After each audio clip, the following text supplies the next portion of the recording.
राजा राम मोहन राय का जन्म 22 मई 1775 को बंगाल के राधानगर गांव में एक बंगाली ब्राह्मण परिवार में हुआ था।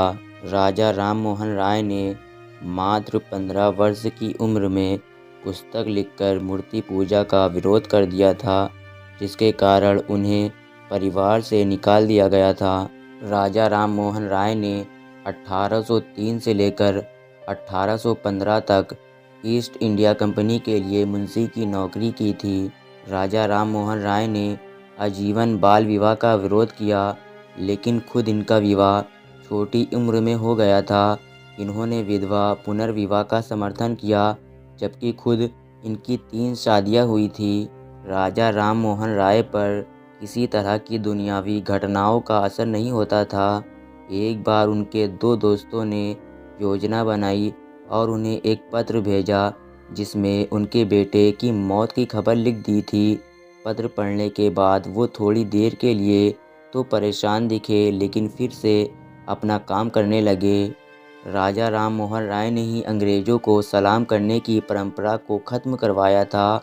उस समय यह नियम था कि कोई भी अंग्रेज़ अफसर दिखाई देने पर हर भारतीय को अपनी सवारी से उतरकर उसे सलाम करना होता था।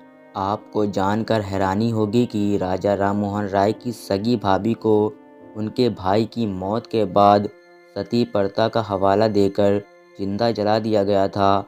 इस घटना के बाद उनका सती प्रथा को मिटाने का फैसला और कठोर हो गया और फिर 1829 में इसमें सफल भी हो गए थे। अंग्रेज़ी भाषा में हिंदुइज़्म शब्द का इस्तेमाल सबसे पहले 1816 में राजा राम मोहन राय ने ही किया था। राजा राम मोहन राय को राजा की उपाधि मुगल शासक अकबर द्वितीय ने तब दी थी, जब वो उनके लिए आर्थिक मदद लेने इंग्लैंड जा रहे थे, ताकि मोहन को किसी से मिलने में परेशानी न हो।